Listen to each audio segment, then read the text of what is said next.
چوہے صاحب، آپ کا کیا خیال ہے اس وقت پاکستان کی جو اہمیت ہے اس پوری ریجن کے اندر، وہ ایران اور امریکہ کی جو صلح کروانے کے لیے پاکستان نے کوشش کی تھی، اس کی وجہ سے پاکستان پوری دنیا کے اندر ایک پرومیننٹ ہو کے سامنے آیا۔ اب باقی جو گلف کے ممالک ہیں وہ پاکستان کے ساتھ ڈیفنس پیکٹ کر رہے ہیں۔ آپ کیا سمجھتے ہیں کہ ہم اس کے اندر اب ہمارا جو ایک بیلنس ہے، جو نقوی صاحب نے اشارہ کیا ایران کی جنگ کا، کہ ہم پاکستان اپنا وہ بیلنس برقرار رکھ پائے گا؟ انشاءاللہ جی، جیسے آپ نے دیکھا کہ بہت کشیدگی کے حالات میں بھی پاکستان ہی وہ واحد ملک تھا جس نے سعودی عرب اور ایران کو بیلنسنگ ایکٹ میں رکھا اور کوشش کی کہ یہ معاملہ جو ہے وہ مزید نہ بڑھے۔ اور آج جیسے آپ نے اس معاہدے کے بعد طیب اردگان صاحب کا جو بیان ہے وہ بھی بہت اچھا ہے کہ انہوں نے کہا کہ ہم خوش آمدید کہتے ہیں باقی سارے ریجنل جو ہیں کنٹریز جو ہیں اسلامک، ان کو بھی کہ وہ بھی ان خیالات کے ساتھ اس اتحاد کا حصہ بنے۔ میرا خیال ہے اس اتحاد سے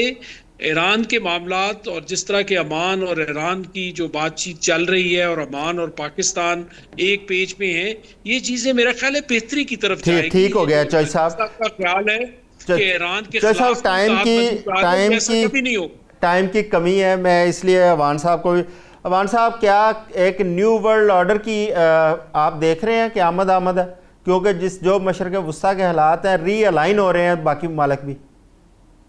تو سب سے پہلے تو پاکستان کو اور پوری مسلم امہ کو ماشاءاللہ اس بات کی مبارک ہو جو یہ مسلم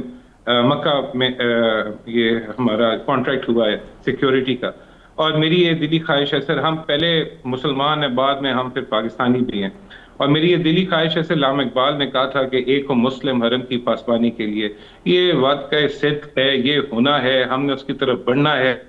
اور ان دا مین ٹائم اگر اس سے پاکستان کو اچھی اکنامک اپرچونٹیز ملتی ہیں اس معاہدے سے، تو ہمیں اس کی طرف بالکل کام بھی کرنا چاہیے، کیونکہ میں ٹرکی سے ہو کر آیا ہوں۔ ٹرکی کے بھی کوئی اکنامک حالات بہت اچھے نہیں، بہت اسٹرانگ ملیٹریلی ہے، کنونشنل آرمی میں ایئر سپیریورٹی ہے، اچھی ٹیکنالوجیز ہیں، بٹ جو پاکستان کا ایج ہے وہ ٹرکی کے پاس نہیں ہے، جو ٹرکی کو ایج ہے وہ پاکستان کے پاس نہیں ہے۔ بیچ میں آپ کا ایک سعودی عرب ہے، ٹھیک ہو گیا ملک صاحب، جو دونوں کو فائنینس بھی کر سکتا ہے اور انفلوئنشل بھی ہو سکتا ہے ایک نیو ورلڈ آرڈر کے لیے۔ جی ملک صاحب